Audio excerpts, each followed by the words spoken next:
Number one, you don't need to break in order to take a break. It's okay to do that anyway, just because it's good for you. And number two, self-care is not selfish. Hi, I'm Michael Hyatt. And I'm Megan Hyatt Miller. And you're listening to The Double Win Show. And we're back. We're back, fresh back from our hiatus and our summer vacation, or as they say in Europe, our holiday. Our holiday. What did you do, Megan? I did so many things. One of my takeaways is I probably did too many things over the summer, but it was all kid stuff. So my son, Moses, is trying to get recruited for college football. So we were on the prospect camp circuit, which basically meant that we went to all these different schools where he had to do sort of like a tryout in a way with a whole bunch of other kids. And we were just driving all over the Southeast. You know, I really put some miles on my car. There were some great memories though. It was cool to get to spend time together. At this point, he's a rising junior. So, you know, you just realize like it's going fast. Well, and then he got hurt. And then he just got hurt. Yeah, like second scrimmage of the season. So we're not even in the real season. He got hurt, but fortunately, he kind of dislocated his elbow and pulled a bunch of stuff. But he's only going to be out about 3 weeks. So that was a close call. We thought it might require surgery. And speaking of surgery. Yeah, if you're watching this by video, you'll see that I'm in a cast. And that's because I had surgery last Friday for a distal bicep tendon tear. That's a real mouthful. It really is. And I always have to stop and think about it. But so I did it trying to pull a jet ski up onto a lift at our lake house. And I have to say, I have a very complicated relationship with jet skis. I'm telling you. Megan's telling me to sell them. I'm like, get rid of those jet skis. But I love riding my jet skis. Okay, so what did you do last year? So last year I threw my shoulder out. Or actually I had a fracture. I was going to say, it was worse than that. Yeah. But because of the jet skis. You were telling me that the other day. Yeah. And mom has told me that. Your mom, not mine. Has told me the same thing. And I said, but I've never been injured actually riding a jet ski. Well, you better knock on some wood really fast. So I just need help putting them up. So at any rate, so I had surgery on Friday. I'm in a cast probably for the next 3 months. And it's going to be about a 6-month to 12-month recovery. And that kind of, stinks, but it's okay. Everything belongs, all good. Yeah. But it was a really good summer. It was a really good summer. It was a very full summer. We had some good family time. We were all out at the lake over the 4th of July, which was really fun. We got to, you bravely took us out into the sea of boats. If you've ever done 4th of July on a lake, it's really fun because there are hundreds of boats that will gather if they're shooting off fireworks at the lake. And you're just out there with all these boats with their little lights on and you see the fireworks right above you. It's really cool. That was one of my favorite memories from the summer. Driving back from that in the pitch black was not my favorite part. Yeah, that was terrifying. But up until that point, it was great. Other than that, all in all, it was good. Do you have any other highlights from the summer? I did a lot of reading. Yeah. I got into songwriting. Okay. And so I've now written 3 songs and totally produced 2 of them. And so I've got to produce the music for the 3rd one. Yeah. But I'm like a kid in a candy store. I haven't done that since my first year in college was when I last did that. And I am enjoying the heck out of it. And at least the one that I've heard is actually really good. Yeah, I played it for my mastermind. I shouldn't sound surprised, but I was kind of like, oh, when you were like, listen to the song I wrote, I was kind of like, okay. Yeah. That's kind of cute. That's kind of cute. No, but it was actually really good. So maybe you're going to have a 3rd career. Thank you. That would be fun. That would be fun. I would just love somebody to say, and Grammy Award winning songwriter, Michael Hyatt. Yeah. Okay, I think we may have slipped over from visioneering to hallucination. Well, okay, so back to the podcast. Enough about us. But thank you guys for being patient while we were gone. Hope you had a great summer too. And we're so excited to be back. We have so many amazing guests that we have lined up for the fall. And we're going to be back in all kinds of fun ways that you'll be getting emails about and hearing about soon. We're going to be moving our newsletters to Substack. We're going to be having some new free trainings that are coming out. We have the Double Win Show that is obviously now back. The Focus on This show is coming back later this fall. Like so many things that we're excited to be back. And so to kick off being back, we had the best conversation. So this conversation is with our friend, Chris Ducker. Yes. And he's my longtime friend. We've known each other for probably 12 years, but Chris is the founder of Youpreneur, a global personal brand business community. He's the author of several books, including Virtual Freedom, Rise of the Youpreneur, and now The Long Haul Leader, for which I wrote the foreword. Now, you have to understand, I never write forewords. Like never. Like it's a personal policy that you don't do it. Like I never do it because A, it's way too much work. Yeah. And second, nobody reads them. Right. So the value to the author, I guess, is they get to put my name on the cover. But when I read this book and when Chris asked me to write the foreword, I said, I've got to do it because our journeys are so parallel and he has so many overlapping values. But I also experienced severe burnout and we're going to be talking about that. Yeah. And, just was completely out of balance. And Chris talks about that. But my favorite part of this interview is something we haven't talked much about on the Double Win Show, although it's one of our 9 domains of life, which is hobbies. And if you think that sounds boring or you don't have time for hobbies, wait till you hear this conversation. Yeah, it was so inspiring. I think I found a new hobby, which you're gonna have to listen to find out what it is. I think I have a new hobby that I want to pursue now. And maybe 2. And I didn't see that coming. I know, me neither. You guys are gonna be like, what? So okay, great. Here's our conversation with Chris. Chris, welcome to the show. Thanks for having me. It's a hoot to be here. We're so excited about this conversation. When I heard that we were having you on and I heard about your new book, I was like, oh, this is so perfect. Our community is going to just love this topic, especially because it's so personal for you. Well, and plus it's very parallel to my own journey.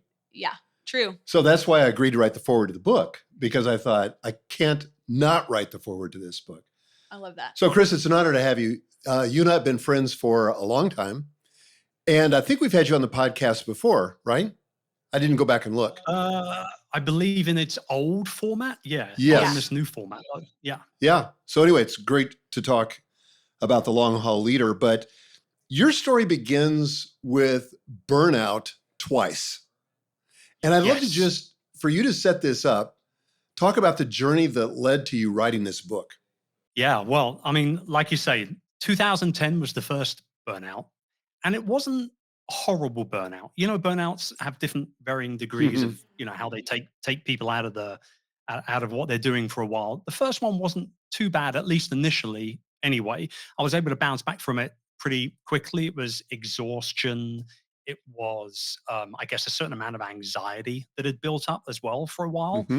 But I bounced back from it pretty quickly. And we actually hired, I think it was either 8 or 9 people in that following year to kind of replace me in the business so that, I could free up some time and not burn out again. It did have a little bit of a follow-on effect, whereas in 2012, I ended up having an L5-S1 spinal fusion, Oh so gosh. back surgery, Wow. which had come about because I was sitting in a chair for 15 hours a day growing my business, right? So it had a little bit of a knock-on effect, but I was lucky to recover from that surgery without any issues, any complications or anything like that. And then 2021 came along. You might remember the world was a little bit topsy-turvy at this time. And, myself, like anybody else, was kind of dealing with that situation and being stuck at home in their own ways and all the rest of it. And we had always done our sabbatical as a family in August. The school holidays and whatnot are a little bit different in the UK in terms of dates than they are in the US. So August, we usually take the entire month off and we would travel and we would go out. Now, obviously this year it was a little bit different because we couldn't go anywhere we wanted to. So we got this gorgeous countryside retreat about an hour's drive away from us here in Cambridgeshire. And we spent it in this beautiful old thatched farmhouse. It was gorgeous. It was right out of an old Lord of the Rings episode or something like that. I can see it in my mind. The Shire. Yeah. Oh yeah, the Shire. It was the Shire. That's exactly what it was. Yeah, and we got the opportunity to do campfires every night and feed the chickens in the morning and go for long walks and all this sort of stuff. And it was fantastic. And I thought that by the time I got back, and I'd gotten back to work in that first week of September, that the fatigue that I'd been feeling prior to going on that sabbatical would have left. and that I was going to come back with this kind of renewed energy level to get back to work and all this sort of stuff. And so, first day of work, coming back from that, I walked into my office, I sat down in this very chair, turned on my computer, and about 10 minutes later, after staring at the screen aimlessly for 10 minutes, I turned the computer off. I walked back out through the doors behind me, and I didn't return for 3 weeks. Wow. I just couldn't go Couldn't back do to it. it. Just couldn't go back to work. Now, I want to clarify something really importantly here as well, because as I've told this story with a few friends and on a few other shows recently, I really feel it's important to clarify this.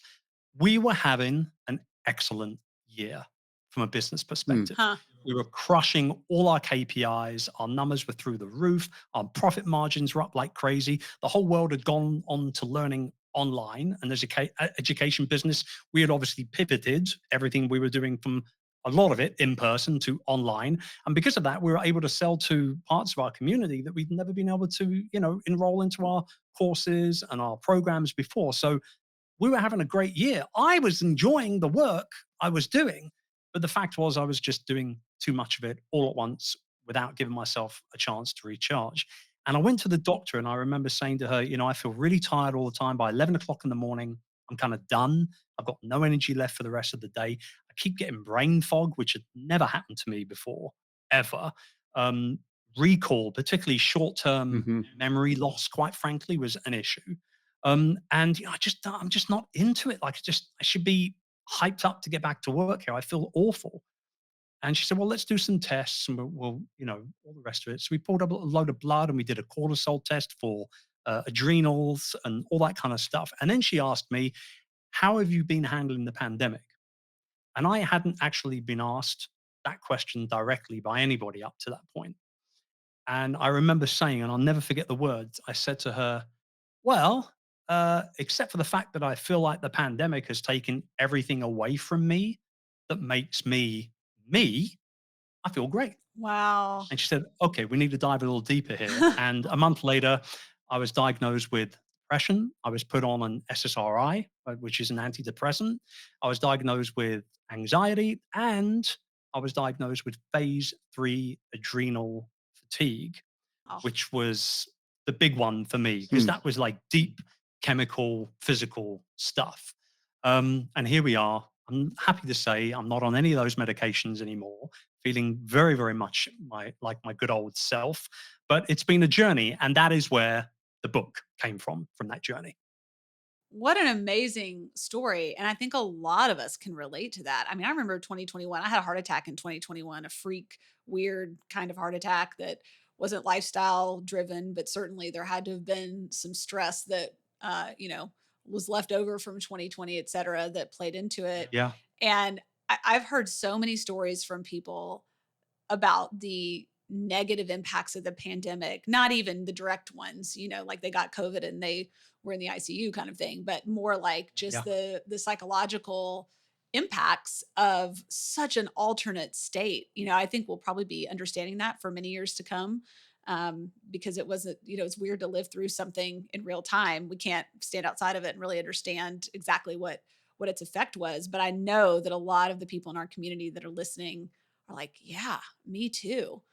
As you came back after that 3-week break, you had those diagnoses in place, you kind of had a sense of what was going on with yourself, and you sort of reimagined what's my vision for success going to be? What was that vision? And my my big question for you is what trade-offs or compromises did you decide to make on the other side of that? Obviously, well, I imagine obviously you weren't still working 15 hours a day, that was a trade-off that decided to make, I'm sure. Yeah. But what was your kind of updated vision for success, and what trade-offs did you have to make that happen? Yeah, I mean, it's interesting because I wasn't actually really working that many hours with the second Okay. burnout.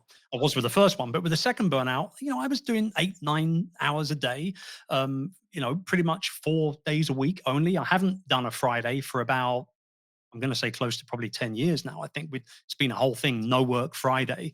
I remember years ago, I was sat with our mutual friend, Amy Porterfield, at some conference somewhere enjoying a cocktail. And I was telling her about no work Friday. And she said, oh, I'm going to do that. Oh, that sounds great. And she I'm going to did. get my She whole did. company doing that. Yeah. And she did, Yeah. right? So, which is awesome. So I couldn't quite figure out why it was happening. And I think this was the first really big realization, was being that I'd gone through burnout once before, like, why didn't I see the warning Yeah. signs, right? Like, why didn't I see the similar kind of symptoms and over reliance on caffeine, for example? I went from my 1 cup a day to 3 or 4 cups a day, and I didn't really realize what was going on until it was too late. But the really big thing was the adrenal fatigue Yeah. syndrome. That was the big one. That was the really, really big one, because so much of my chemistry from a body perspective was out of whack, because my adrenals were not creating any cortisol. As we know, our Yeah. cortisol is our stress hormone, right? It's that fight or flight thing. And you're supposed to have a really nice solid level of cortisol in the morning when you wake up, and then slowly but surely over the course of the day it drips away, and it makes space for melatonin to be created to help us fall asleep at night. The problem was with phase 3, which is about as bad as it could get. Like most entrepreneurs, I decided to do things full whack here. That's obviously, right. So, Go big or go home. yeah. Why be burnt out a little bit? Let's Yeah. go all the All the way, way, right? yeah. And so when I started looking into that, and the fact that my adrenals were not creating any cortisol at all, they were completely flatlined. That was the first thing that I needed to try and Yeah. fix. I realized, because if I wasn't creating any cortisol, how am I going to handle stress, right? And not only that, but that's going to affect everything. That's going to affect the fatigue. It's going to affect the brain fog. It's going to affect everything. And so one of the first things I did is I hired a functional medicine doctor, and I hired a naturopathic doctor. And there was a whole bunch of different tests and gut tests. I found out that I had bacterial issues in my gut, and I had a parasite that had been living in me. It's always fun to This discover. is getting real now. Yeah. Yeah. It's all fun and games till you discover you have a parasite, I know, right? Yeah. Oh, brilliant. I've got a parasite too. Yeah. Gosh, I'm so lucky, right? Yay. And so, all these things sort of happened, and we did this massive gut cleanse and all this kind of stuff. But slowly but surely, I started to feel better. And there was a Wow. whole bunch of stuff. I gave up gluten, and I gave up caffeine. And I didn't know at the time, actually. Here's a big one. Caffeine actually strangles your adrenals. It's a horrible thing for your adrenal glands, particularly. And so, Michael, you're not drinking coffee there, are you? I am, because it's good for your brain. Okay. Yeah. Well, there you go. Just trade-offs. I know. Yeah. It's trade-offs. Yeah. But ultimately, I had to go through a lot of different changes from a lifestyle perspective. Yeah. Almost all of it was lifestyle. And like I said, feeling great now, but it was tough for a while. One of the things that really stood out to me that you said, because my assumption was you were overworking. And what I feel like you just said to me was, no, I really wasn't overworking. Like, that was within a reasonable range. I think that's really important, because especially for our community, where we talk a lot about avoiding the hustle fallacy, the dangers of overwork and workaholism. We talk about that a lot, but a lot of the people in our community are past that. They're no longer overworking. Yep. Like I saw that in a recent survey. yeah. Like they heard us. They are committed to not overworking like you. They are, working a reasonable number of hours per day, even if they're not business owners, et cetera, et cetera. And it is still possible to be burnt out, even with working a reasonable number of hours, because the only causal relationship between burnout is not just overwork. For example, in the pandemic, there's tremendous external stress that no human on the planet that's living has ever been through before, or has any skills Just to the do it. environment. Just the environment. Just forget your work, Yeah. forget your work day, the number of hours you worked. You might have been working less during that period. Doesn't matter. And I think that's true if you have other things going on in your life. Even today, you might find that you're burnt out. And if you just think, well, but I'm not working too much, that can cause you to be dismissive of those symptoms, even if in fact they're very real and you are burnt out. Great point. And I think that's Yeah. important for community to just have like a flag on, that if you're feeling burnt out, it's not necessarily because you're overworking. 100%.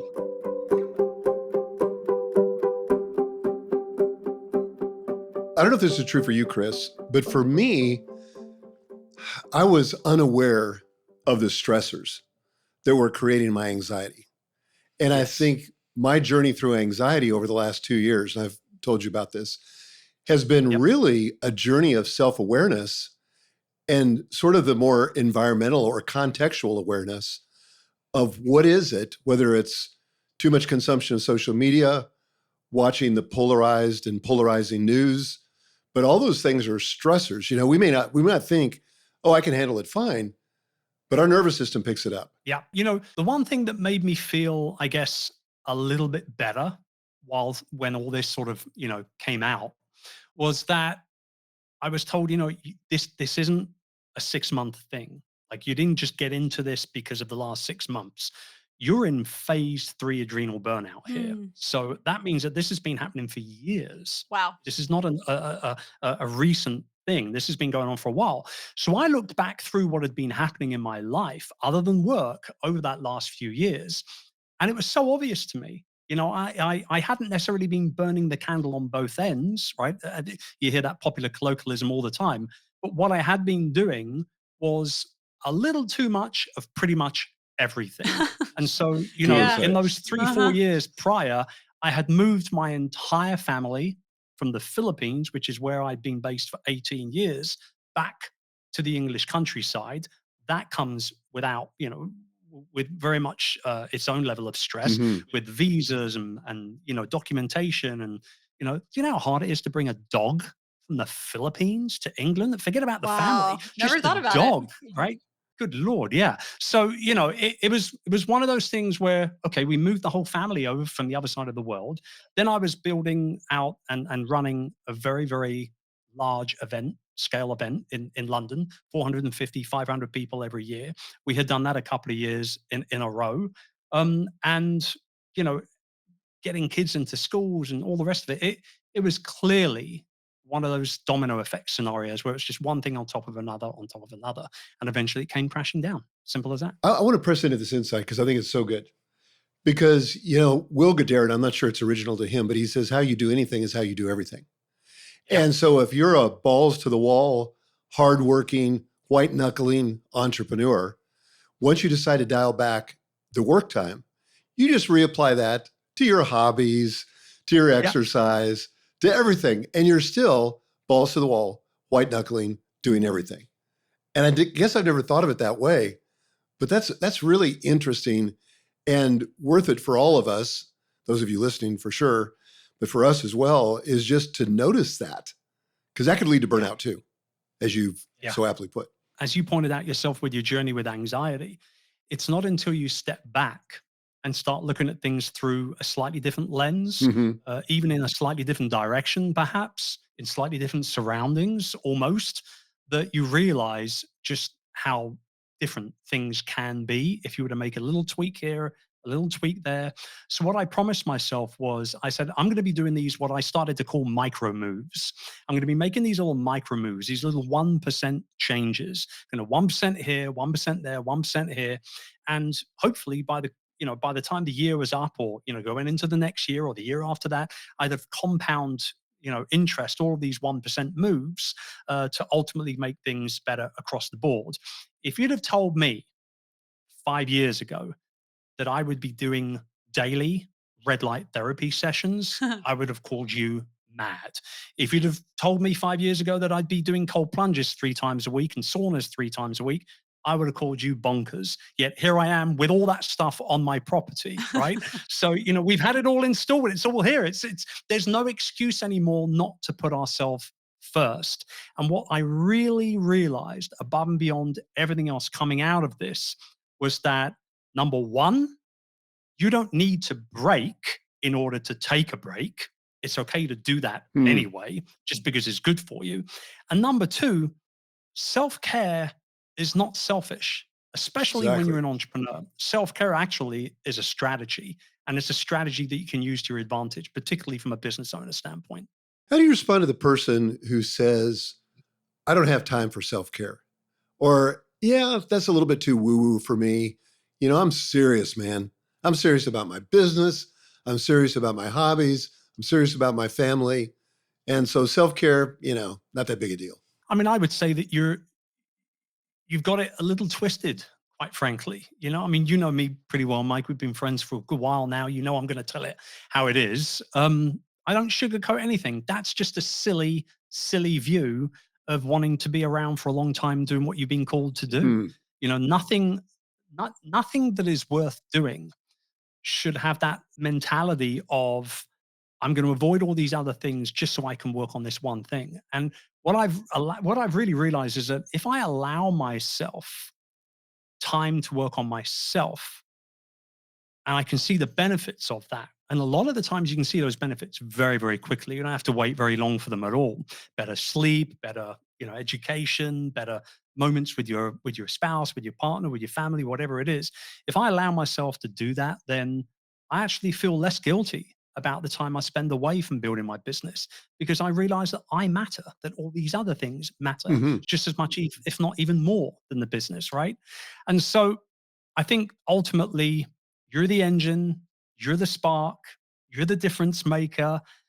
But even engines need a little maintenance. They need a little lubricant. They need a little time off. They need a little time in the garage from time to time. And so if you can't lead at your best on a regular basis, you're not leading well at all. And you definitely cannot lead on fumes, that's for sure.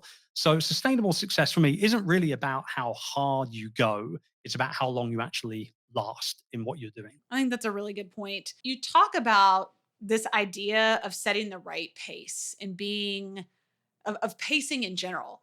And I don't think that's something that most of us, business owner, entrepreneur or not, think a lot about. I think we all walk around with a sense of scarcity that whatever opportunities I have in front of me right now, by golly, I better take advantage of them and because they might not come around again, or I might not have enough or whatever that kind of sentence in your head is about that. So what does it mean to set the right pace? What does it look like? Like how, and maybe even tell us like, what is the pace of your life outside of all the health stuff that you've done? Like just your day-to-day life. What does the pace look like now compared to pre-second burnout?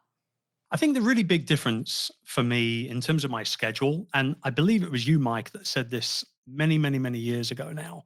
I don't know whether it was a Mike original or whether you took it from someone else yourself and passed it on. But you said something to the effect of, if it doesn't get scheduled, it doesn't get done. Yep.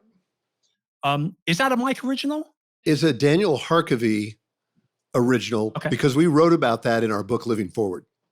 That's right. That's right. Okay. So that for me has become something I've really kind of taken on board quite strongly. And everything that I need to do day to day goes on the schedule. Hmm. I think what has happened here, because the schedule is a finite amount of time, I start work at 10 a.m. and then I finish work at 4 p.m. and I do that Monday through to Thursday. So I take care of my personal health side of things first thing in the morning. So it'll be exercise, those dreaded cold plunges, and all that sort of stuff. Which, by the way, I've gotten to love. I've actually gotten to love it now, but it was brutal at first. I'm not going to lie. And you're not a big fan of this, Michael, at all. We've had this discussion, right? Yeah, it's not that I'm not a big fan. It's just that as a cardiac patient, my cardiologist doesn't want me to do it. It's too risky for me. Yeah, no, I get that. So, I get all the health stuff out of the way first, and then I get to work. I make sure that I do my creative work first. The first part of that kind of work area from like 10 to 11:30, 12 o'clock, it'll all be the creative stuff. So it'll be either writing, emails or newsletters. It'll be working on copy for maybe some landing pages or programs that we're running or whatever the case may be. It could be devising ideas for another book. Believe it or not, the fourth one is already in planning session right now. A lot of it, sometimes it's podcast recording, sometimes it's shooting stuff on video. I don't do a lot of video, but when I do, I just make sure I do it when I've got the most energy, which is absolutely in the morning. And then I go into admin for a bit, and then I'll take some lunch, and then I go for a walk. And this is a non-negotiable on my schedule. Ooh, I love that. Every afternoon after lunch, I go out into nature. And this, I believe, for me, was the biggest game changer. Okay, I want to know all about this. How did you decide to do it? Why? What does it give you? Tell us all about it. Because I love walking, and I'm not sure we can do it at Tennessee at noon, at least in the summer. yeah. Right now it's 85 degrees Yeah. outside, and it is 10:32 in the morning Central when we're recording It's this. a little humid. And I'll bring this full circle moment in a minute. But I had an early morning walk in Nashville when I was there a couple of weeks ago, which blew me away. And I'll tell you why an early morning walk blew me away in a minute. Because you lived to tell about it because it was so hot. I was not arrested in the process or anything like that. Like, Good. trust me, it was Thank amazing. God. So it was actually my naturopathic doctor who told me to get out into nature. She said to me, it's going to lower stress levels. It's going to clear your mind. It's going to be great for you from a physical perspective. You'll be doing some walking. You'll be breathing in some fresh air. The Japanese have a name for it. I might butcher this, so please don't quote me on it, but I believe it's something along the lines of Shinjinjuko, which means forest bathing. Yes, I'm Oh, familiar yeah, with yeah. that. Thing. Yeah. Yeah. And so I was like, okay, all right. I said to her, well, I guess I can go out and I can walk around, I can listen to a podcast. And she went, no. No, you can't take your phone with you. You can't take your phone. You can't listen to anything. You can't bring anything with you. You've just got to walk. How do you get credit for the steps? Well, yeah, exactly. Well, the whoop on the wrist certainly helps. Okay. Hashtag not sponsored. But yeah, so so I went out and I did this walk 2 or 3 times in a row, and honestly, I felt better coming back from this walk. So I made it a non-negotiable, and we kind of took it in there. And then I was coming back every afternoon afterwards, and I was telling my wife Urs about, I sat down on this old log, and there was a squirrel 15 foot away from me, and it was amazing. And he just sort of stuck around for like 3-4 minutes and wasn't scared of me at all. And the next day it would be, there's this lovely little robin that came and, sat down on the bench next to me and all this kind of stuff. And I kept having all these little wildlife moments. Mhm. And she said to me, well, we've got that old DSLR, that we never use. Why don't you take it out with you and start taking photos of some of the wildlife that you see? It might be quite nice to document. I said, yeah, you know what? I'm going to do that. That's tech, but it's not really tech. I don't think I can get in trouble with the doc. I'm going to do that. And so I started taking photos of birds very specifically.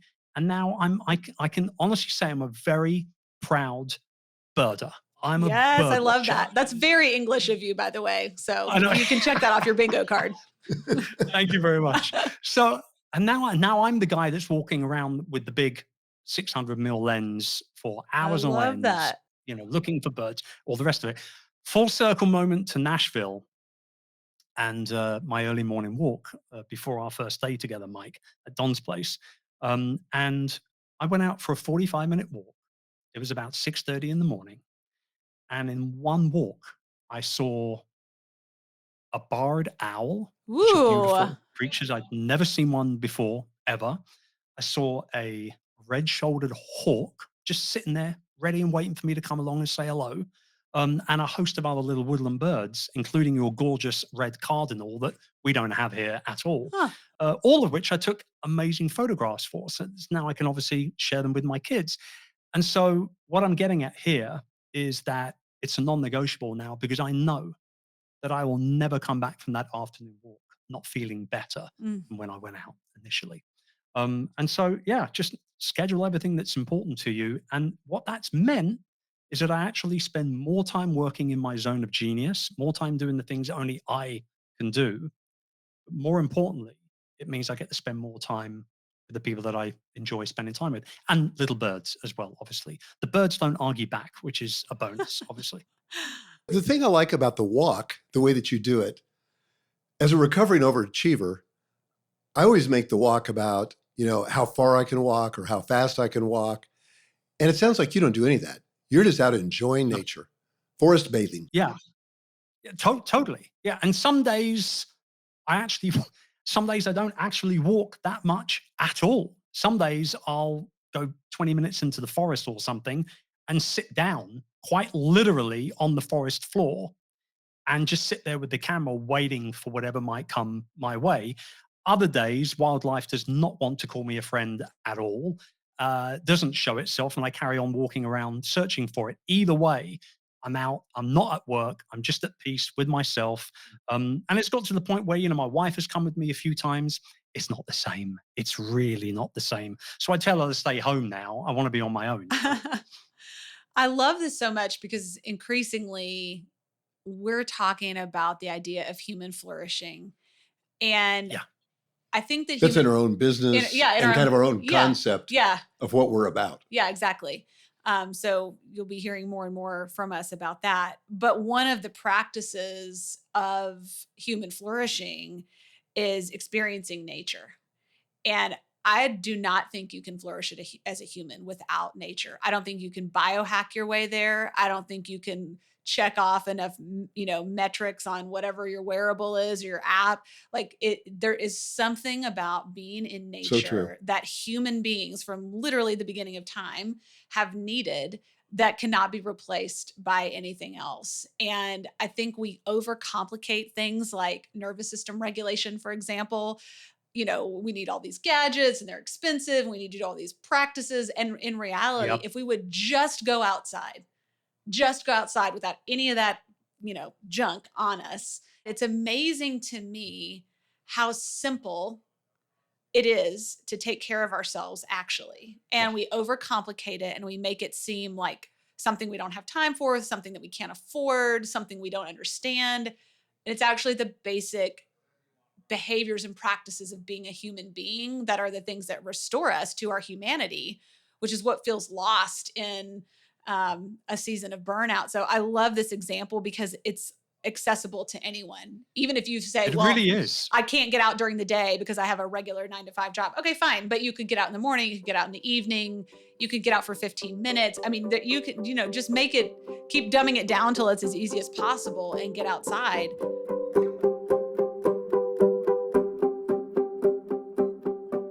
One of the things that I also know about you that I was just like, wait, we have got to talk about this. I'm so excited.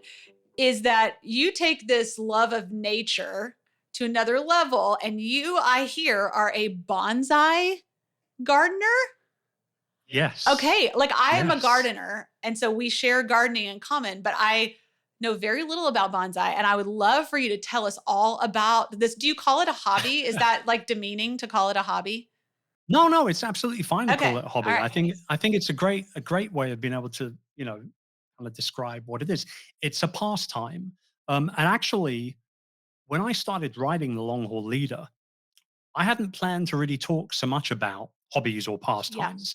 And there were three main principles of the book, and we called it our life OS or our life operating system because the premise of everything was, well, if the computer's got an OS, our phone's got an OS, why can't we have an OS? Why can't I have an OS? And so originally, there were three kind of points, and it was kind of directed as a triangle. And there was personal mastery, there was impactful work, and there was love and relationships and how they all kind of form and kind of intermingle with each other. But as I started writing, I started telling more and more stories about things like getting out into nature, spending time with my little baby trees, and all these kind of things. And I realized actually a lot of my recovery over these last 3, 4 years have come from time on my own, comes from time when I'm sitting with a tree with a pair of scissors, or when I'm out in nature photographing birds, or when I'm because I'm a watercolor artist as well, so I like to Oh, paint. wow. I paint. I went from doing a lot of urban sketching with my father, who is an architect, in my teens and my 20s, to doing absolutely nothing through my 30s and 40s, and now in my 50s, I started watercoloring again. And I started out doing buildings because that's what I was kind of happy doing. But now all I do is birds. I just do watercolor birds all the time. And so hobbies actually came out of left field. And I didn't realize I was going to include it. And now there's a whole chapter dedicated in the book to hobbies and pastimes. And we actually did some research on hobbies and pastimes as well. And I'll get back to the bonsai in a minute because I can see you're genuinely I'm really interested in excited this. to talk to you about Yeah, this. yeah. We should probably also tell people what bonsai is because there may be people listening that don't have a reference Yes. point for that. Yeah, so bonsai is basically the art of miniature tree keeping. So it was originally from China, but then the Japanese kind of brought it over and imported it and called it very much their own. And it is basically the art of keeping miniature trees, which we'll get to in a minute. But the hobby side of things, huge. And this is why I decided to actually include it quite substantially in the book. we actually did a lot of research on this, and we realized that about 67% of entrepreneurs, 68% of entrepreneurs who experience burnout didn't have a hobby or a pastime to call their own. So I started looking into that a little bit more.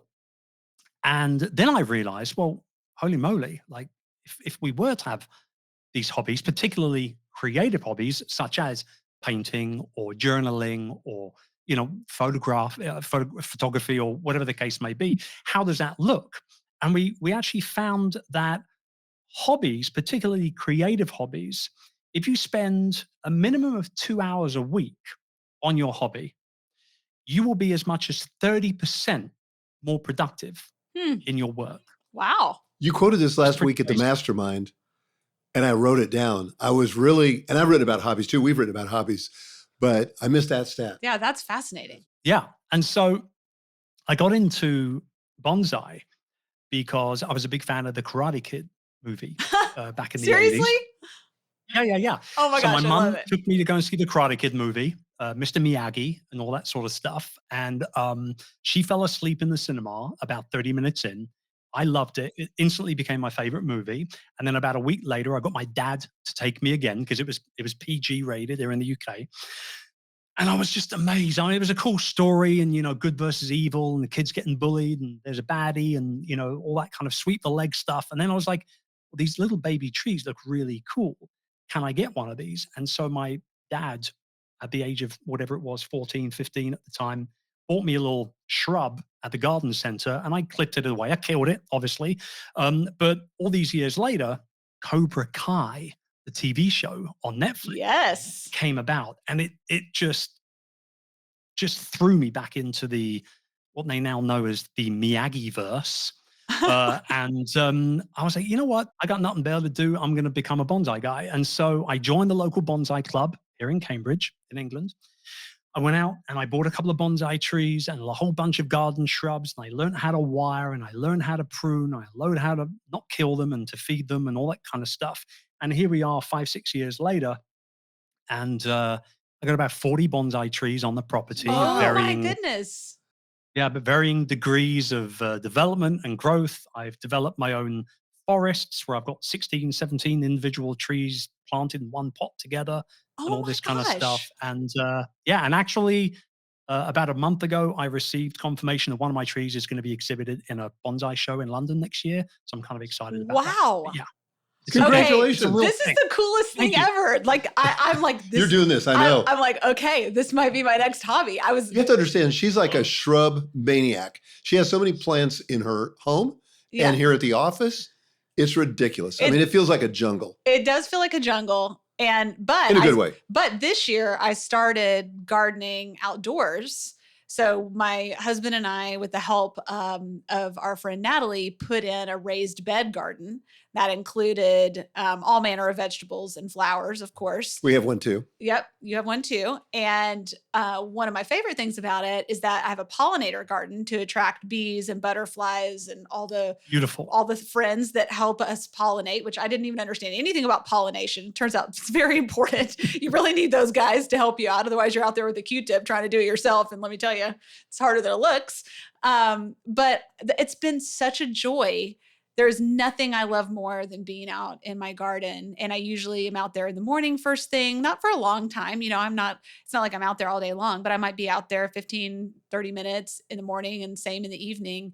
And there is just something, I make it a point that I don't take my phone. I don't listen to anything.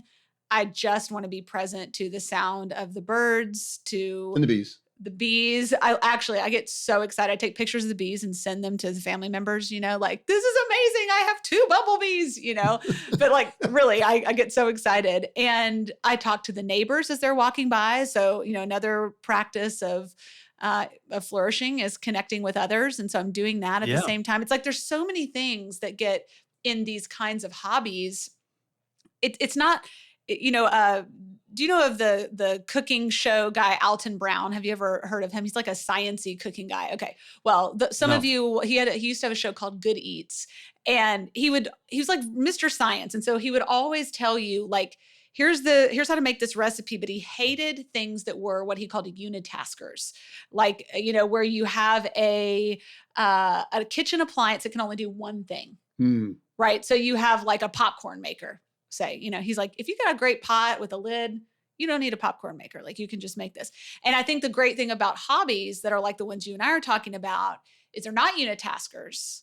You're not just like nature, check. You're also connecting with God. You're also connecting with others. You're also, taking care of yourself in the process. You can accomplish so many things at the same time without needing Yeah. to do 15 different things. One thing can actually accomplish many things at once. And that's one of the things I love about these hobbies. Yeah. I mean, the big thing for me with bonsai was initially, I don't want to kill these trees. That was the big thing. So I kind of went on a little horticultural course. They need sunlight, they need water, they need care. So I went on this horticultural course, which was like a 6-hour course. It was done over a couple of weeks online. So I learned, okay, you learn about photosynthesis and putting them in the shade when it's too hot and all these kind of things. And then I was like, well, okay, now I can keep them alive. How am I going to make them look pretty? Well, I'm going to have to learn how to prune things properly and how to wire branches and how to select certain branches.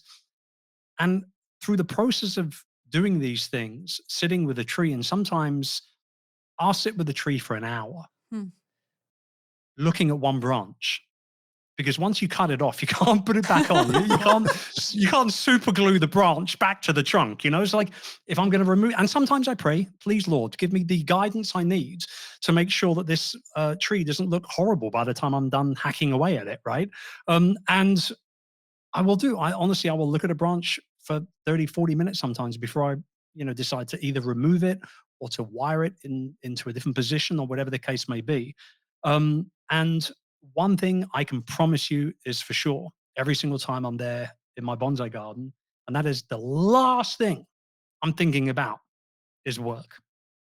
The absolute last thing I'm thinking about is business. All I'm thinking about is the tree and whether or not it's going to look better by the time I'm done with it in this session. And there's also a longevity point to bonsai as well, because I know if I do the job right, the tree will outlive me. So I'm just a Wow. steward. I'm just the Wow. caretaker of the tree as it stands right now. And I have some trees that are very expensive trees that I bought myself, who were imported from Japan 40, 50 years ago. I've invested in these kind of the jewels of the collection, so to speak. I can't mess that tree up. I got to look after that tree because it was around before I got involved, and hopefully it'll be around when I'm done with it. Whether that be because I passed it on to somebody or because I've passed on one or the other. So it's really important to me to have that longevity look of not just the trees, but also the business, the legacy, the life stuff, the family stuff. It all comes into one. I'm pretty sure Mr. Miyagi would be very, very proud. I think so too. I think the thing that I love about hobbies, and you said it, you can't think about work. You have someplace else to focus your thinking.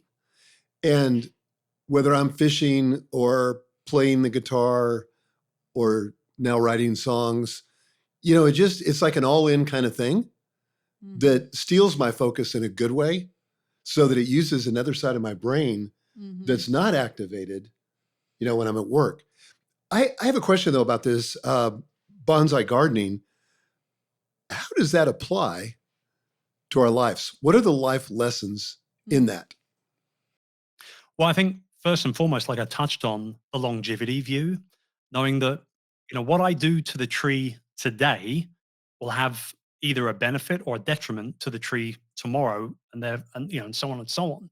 So if I water the tree properly, if I feed the tree with the right fertilizer, if I give it enough light, if I make sure I protect it when it's too hot, and so on and so on and so on, if I do all those things right, the tree's got a better opportunity to flourish.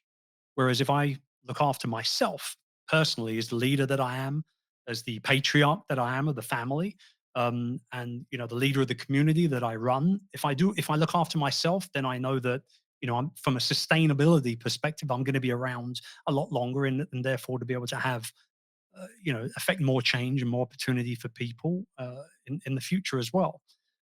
Likewise, if I don't look after the tree, if I take my eye off it, and if I leave it for a week on its own, the soil is going to dry out, the tree's going to get sick and eventually die. Mm. So a lot of the time I use it as an analogy myself, actually for myself a lot of the time.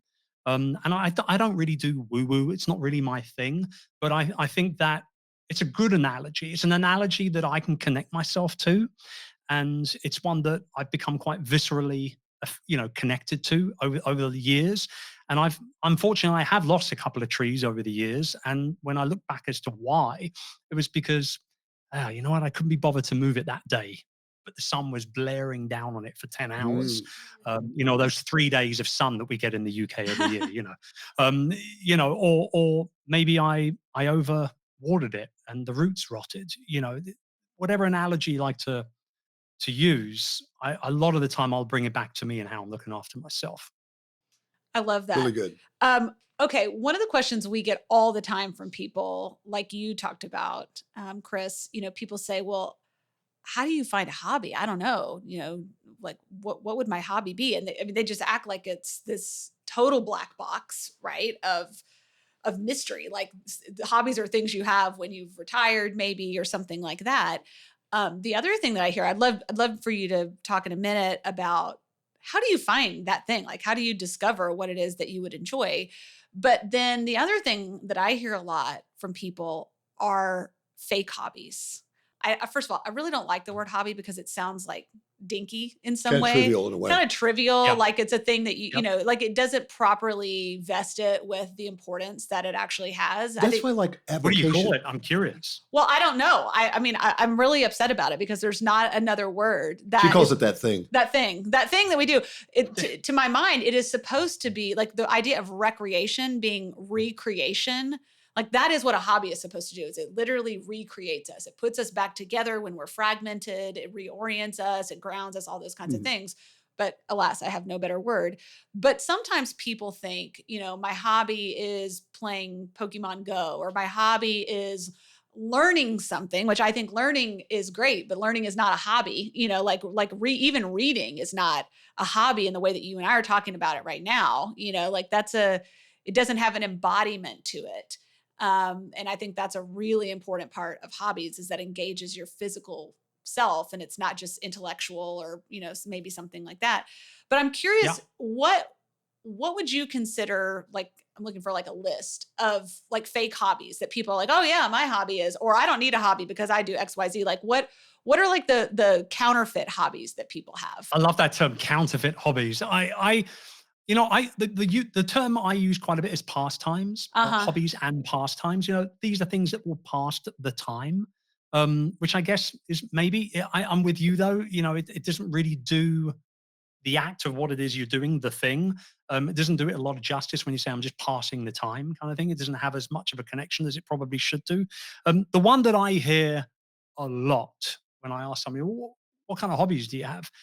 It pops up all the time. Well, I go to the gym or I exercise. I'm like, well, it's not a hobby, man. Like, you're supposed to move your body. God gave you this amazing vessel that Yeah. is the body. You should look after that. If you want to be around for a long period of time, you should move it. You should take care of it. You should look after it. Going to the gym is one of the things that you need to do in order to achieve that, or exercising is one of the things you need to do. And so I don't really look at that as a hobby. I think or a that's really pastime. right. I do too. That's like saying, changing the oil in your car is a hobby. It's like, well, that's just maintenance. That's just, yeah. Or eating. Or eating. Now, if yeah. you eat out, certain culinary things or cooking, Sure. that could be a That are hobby. creative. Yeah. Yeah. But Yeah, exactly. And so, for me, the way I've approached hobbies, and like I said, here we are. We've gone, 15 minutes into this discussion now, probably, if not a little more. I think this is a really, really important discussion for leaders to have, because we're not spending enough time away from work. We're not spending enough time enjoying time for ourselves and doing things for ourselves. And any kind of success that costs you your health or your family or your joy isn't really actually success. That's sacrifice, right? And so, and to use your popular colloquialism of the, winning at work, succeeding at life thing, if you're winning at work or winning at business and you're losing at life, then you're not actually winning at all, are you? Like, Right. you're losing pretty hardcore, quite Mhm. frankly. And so I like the idea that, and learning is important. learning is super important. In Sure. order to lead, you've got to learn as Yep. much as you can as well, right? And here's the way I look at it: the short term wins that we are kind of aimed to go after nowadays, both in our lives as well as in our businesses, in our work lives, our careers, those short term wins, because of the way that we've been programmed by society to, consume content in 3 seconds instead of 60 seconds, lo and behold, those short term wins are really, really loud. But long-term impact is that consistent kind of whisper that pops up over and over and over again until it just roars, right? Like we want that big win, that big roar. And you only get that by being really consistent. And the real game here is patience, it's consistency, it's showing up when it's not sexy, when it's not flashy. It's doing the unsexy work, or as my good friend Phil Jones says, the work before the work. He's a professional speaker. He's on stage 50 days a year, which is his bag. I can't think of anything worse to do, but he's on stage 50 times a year around the world. And what he always does, which I really love, is my favorite stuff that he shares on particularly Instagram, is he talks a lot about where he walks the rooms the morning of or the night before where Huh. he's going to be performing. And I love that. And that's the consistency that I'm talking about. It's showing up over and over and over Mm. again. And so, whether it's showing up at work, showing up with family, showing up at hobbies, you've got to do all these things consistently in order to live that long haul life that I'm talking about. Why is being a long haul leader important? What is it about that concept that captured your imagination and made you put in the work, which writing any book is an enormous amount of work. But what was it about that that intrigued you? Through the recovery process I went through on that second burnout, I realized really clearly that I was the engine, Hmm. not just at work, but also in our family life as well. I was the engine. I was the spark. I was the difference maker. I was the change maker in what we were doing.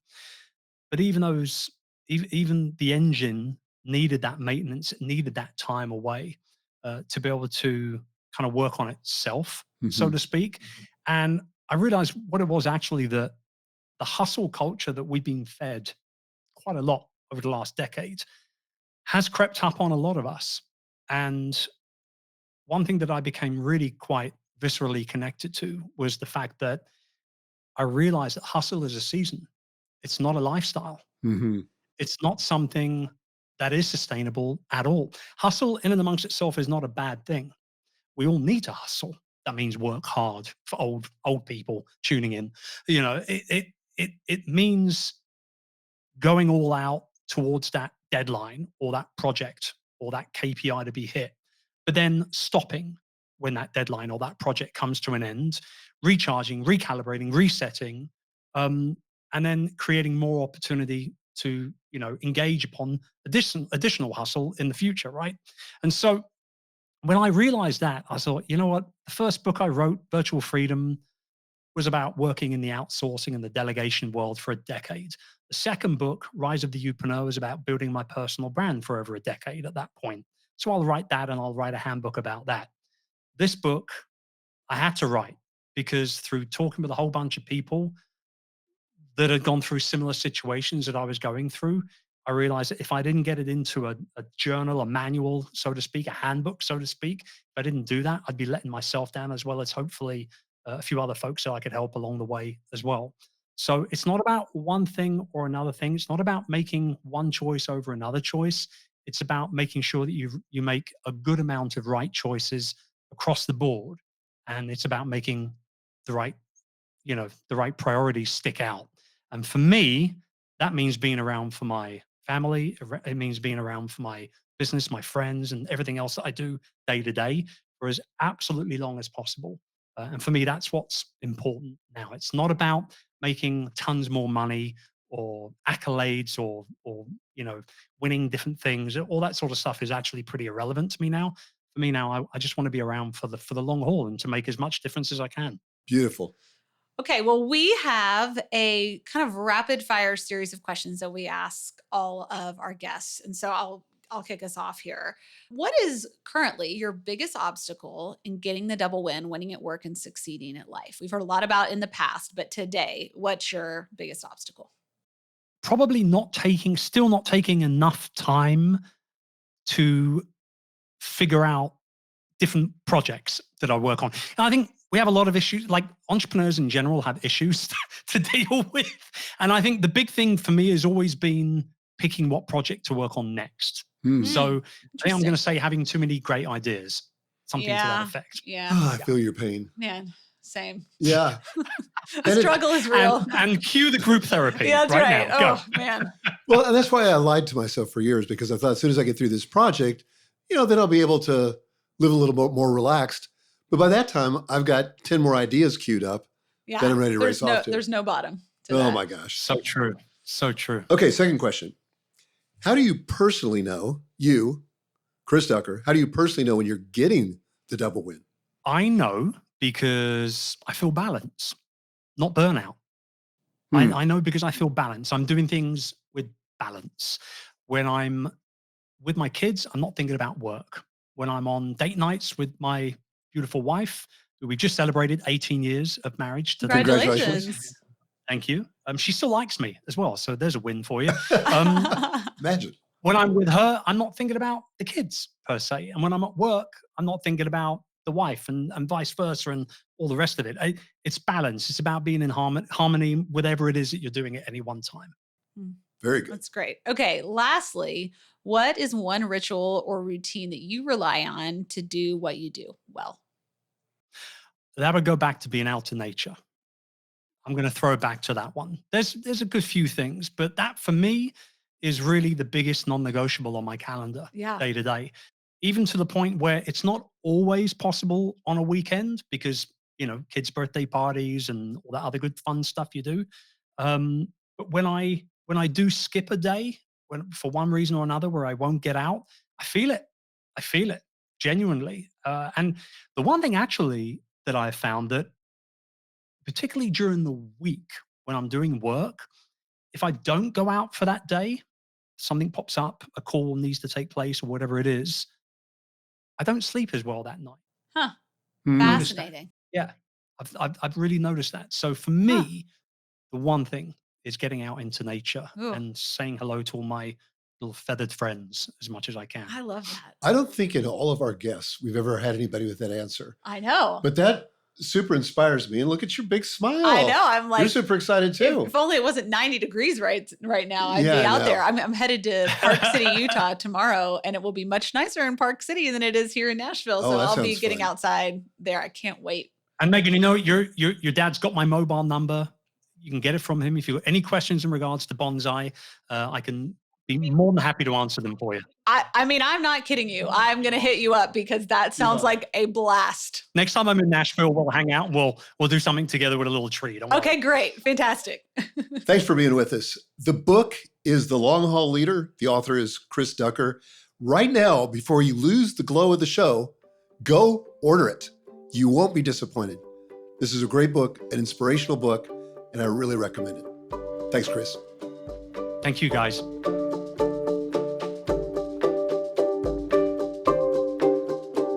What a great conversation.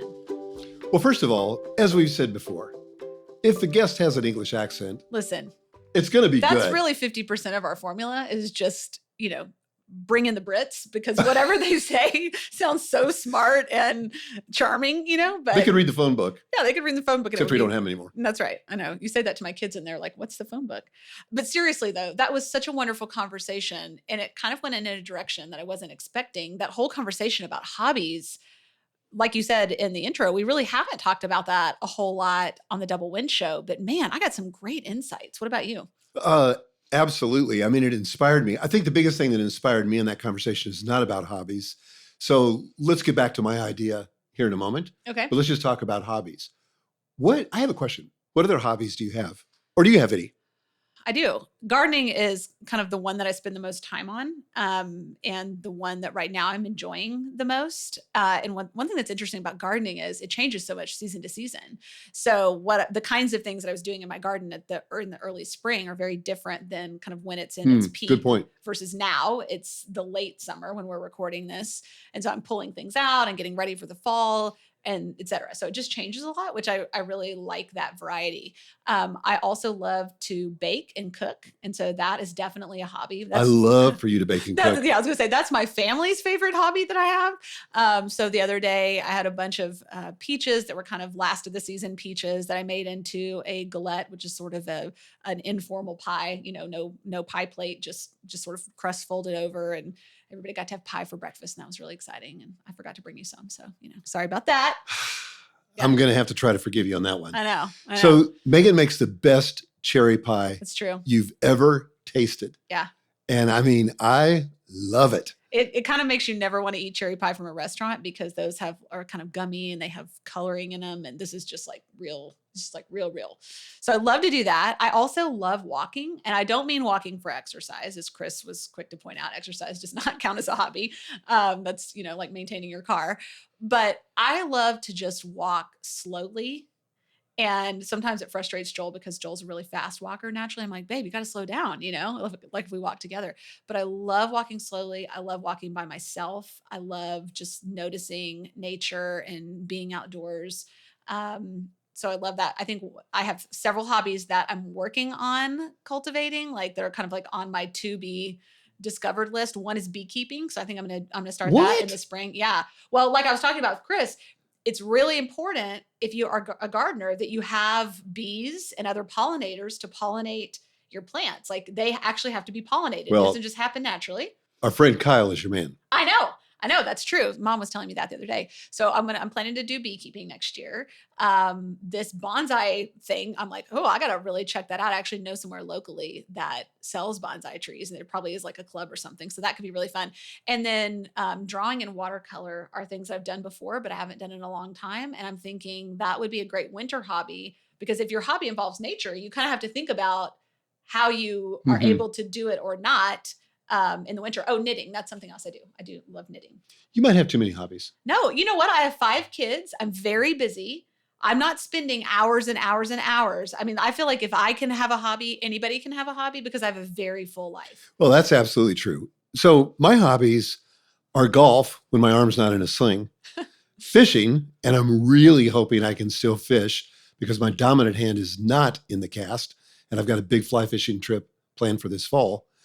And then playing the Native American flute, the guitar, and now songwriting, which I'm really studying that like it's a craft. I'm listening to songwriters talk about, how they get the hook and how they structure the song and all that kind of stuff. And so I'm just enjoying the sort of craft part of that. Oh, birding is another one I want to do. Have you ever thought about birding? I don't know why it doesn't appeal to me. Part of it is, I hate having those big cameras with those big lenses. Well, you don't have I used to have them. You don't have to take pictures. You can just like go look for the birds. Okay. My biggest takeaway, although the Hobbies was super inspirational, my biggest takeaway was being outdoors more. Yes. Oh, yes. That was so great. So the thing I do now, which is limited, I've got so much room to grow on this. When I'm golfing, I'm outdoors. When I'm fishing, I'm outdoors. Right. That's all good. But the slow walk and forest bathing really inspires me.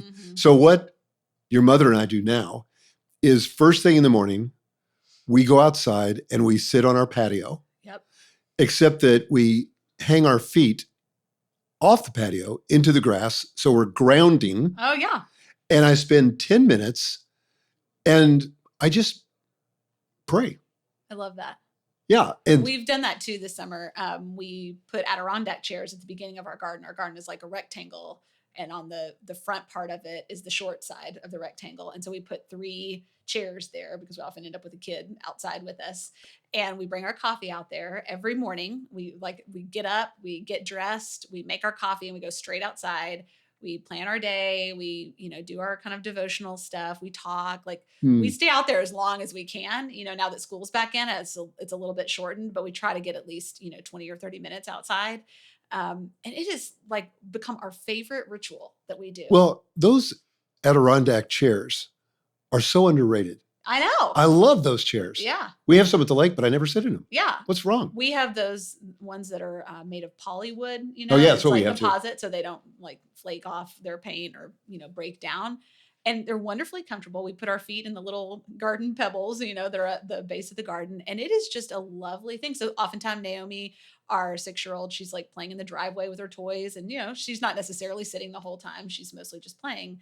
Dogs are out there with us. And it is a wonderful way to start the day. I think part of what I loved about the idea of being in nature and hobbies is that they all slow you down to a human pace.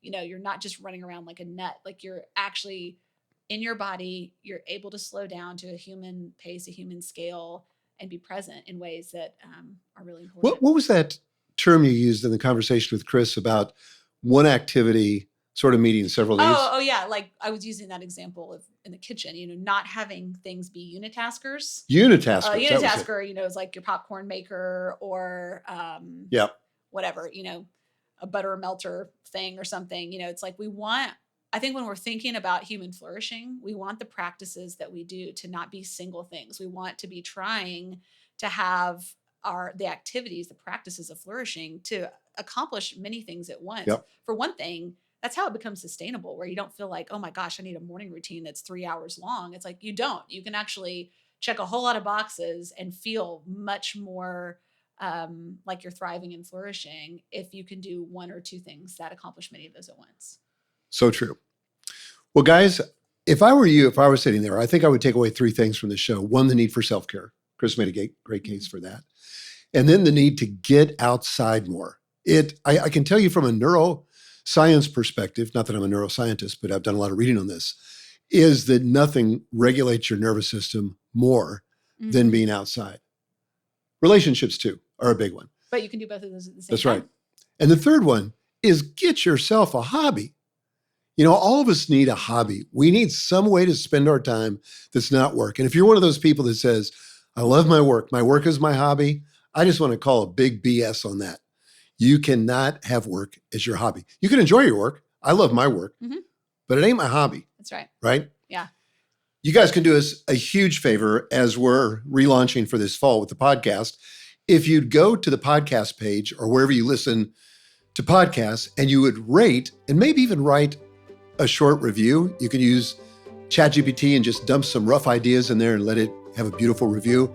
But that would be hugely helpful to us in terms of getting the word out and getting more listeners, because we are committed to getting this message out about the double win and about human flourishing. And you have a role to play. So we'll see you next time. See ya.